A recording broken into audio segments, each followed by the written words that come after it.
ನೋಡಿ, ಅವರ ಆ ಪಕ್ಷದ ಆಂತರಿಕ ವಿಷಯ. ಮುಖ್ಯಮಂತ್ರಿ ಯಾರಾಗಬೇಕು ಅನ್ನೋದು ಆ ಪಕ್ಷಕ್ಕೆ ಬಿಟ್ಟಿದ್ದು, ಅವ್ರ ಶಾಸಕರಿಗೆ ಬಿಟ್ಟಿದ್ದು. ಆದರೆ ಇವತ್ತು ಶಾಸಕರು ಖರೀದಿ ಮಾಡುವಂಥ ಏನು ಪ್ರಕ್ರಿಯೆ ಪ್ರಾರಂಭ ಆಗಿದೆ, ಯಾವ ರೀತಿ ಹಿಂದೆ ಕರ್ನಾಟಕದಲ್ಲಿ ಇಂಥ ಘಟನೆಗಳು ಆಗ್ತಿದ್ದು, ಈಗ ಅದೇ ಪರಿವರ್ತನೆ ಆಗ್ಲಾಕತ್ತದ. ಪುನರಾವರ್ತನೆ ಇವತ್ತೇನಾಗ್ಲಾಕತ್ತೆ, ಒಳ್ಳೆಯದಲ್ಲ. ರಾಜ್ಯದಲ್ಲಿ ಭೀಕರವಾದಂತಹ ಅನೇಕ ಸಮಸ್ಯೆಗಳಿವೆ ಮತ್ತು ಕಾನೂನು ಸುವ್ಯವಸ್ಥೆ ಇಲ್ಲ. ಬೆಂಗಳೂರಿನಲ್ಲಿ ಹಗಲು ದರೋಡೆ ಆಗ್ತದೆ. ಈ ರೀತಿ ಸ್ಥಿತಿಯೊಳಗೆ ಇವತ್ತು ನಮ್ಮ ಬೀದರ್ ಭಾಗದಲ್ಲಿ ಸಾಕಷ್ಟು ಮಳೆಯ ಹಾನಿಯಾಗಿ ಯಾವುದೇ ಪರಿಹಾರ ಇಲ್ಲ.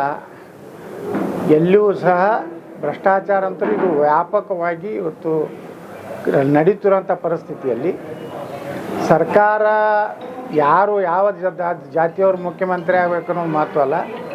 ಯಾರೇ ಇದ್ದರೂ ಕಾನೂನು ವ್ಯವಸ್ಥೆ ಈ ರಾಜ್ಯದಲ್ಲಿ ತರುವಂಥ ಚಿಂತನೆ ಮಾಡಬೇಕು ಹೊರತು ಅವರಾಗಬೇಕು ಇವರಾಗಬೇಕು ಅನ್ನೋಂಥದ್ದು ಒಂದು ಒಳ್ಳೆಯ ಬೆಳವಣಿಗೆ ರಾಜ್ಯದಲ್ಲಿ ನಡೀತಾ ಇಲ್ಲ. 50 ಮಂದಿ ಶಾಸಕರನ್ನು ಡಿ ಕೆ ಶಿವಕುಮಾರ್ ಅವರು ಬಿಜೆಪಿ ಕರ್ಕೊಂಬಂದರೆ ಅದನ್ನು ಯಾವ ಕಾರಣಕ್ಕೂ ಒಪ್ಪೋದಿಲ್ಲ ಅಂತೇಳಿ ರಮೇಶ್ ಜಾರಕಿಹೊಳಿ ಹೇಳ್ತಾರೆ. ಹೌದು, ನಾವು ಒಪ್ಪೋದಿಲ್ಲ ಅನ್ನೋದಕ್ಕೆ ನಮ್ಮನ್ನು ಹೊರಗೆ ಹಾಕ್ಯಾರ. ಎಲ್ಲ ಈ ವಿಜೇಂದ್ರ ಮತ್ತು ಡಿ ಕೆ ಶಿವಕುಮಾರ್ ಒಪ್ಪಂದ ಮಾಡ್ಕೊಂಡಾರೆ. ಅದಕ್ಕೆ ಮೊನ್ನೆ ಅಮಿತ್ ಶಾ ಭೇಟಿಯಾಗಿ ಡಿ ಕೆ ಶಿವಕುಮಾರ್ ಬಂದ್ರೆ ಬೆಂಬಲ ಬೇಕು ಅಂತ ಹೇಳ್ಯಾರ. ಆದ್ರೆ ಪ್ರಹ್ಲಾದ್ ಜೋಶಿ ಹೇಳಿಕೆ ನೋಡಿದ್ರೆ ನಾವು ಡಿ ಕೆ ಶಿವಕುಮಾರ್ನ ನೇತೃತ್ವದಲ್ಲಿ ಸರ್ಕಾರದಲ್ಲಿ BJP ಆಗುವುದಿಲ್ಲ ಅನ್ನೋಂಥ ಸ್ಪಷ್ಟ ಸಂದೇಶ ಈಗ ಹೈಕಮಾಂಡ್ ಕೊಟ್ಟಿದೆ. ಆದರೂ ವಿಜೇಂದ್ರ ಹಠಕ್ಕೆ ಬಿದ್ದು ಏನಾದರೂ ಮಾಡಿ ಡಿ ಕೆ ಶಿವಕುಮಾರ್ ಮುಖ್ಯಮಂತ್ರಿ, ವಿಜೇಂದ್ರ ಉಪಮುಖ್ಯಮಂತ್ರಿ, ಕರ್ನಾಟಕವನ್ನು ಸಂಪೂರ್ಣವಾಗಿ ತಿಂದು ಹಾಕಿಬಿಡ್ತಾರೆ ಅಷ್ಟೇ.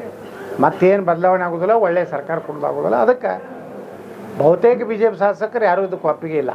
ಇನ್ನಷ್ಟು ಅಪ್ಡೇಟ್ಗಳಿಗಾಗಿ ಫಾಲೋ ಮಾಡಿ ವಿಜಯ ಧ್ವನಿ ನ್ಯೂಸ್.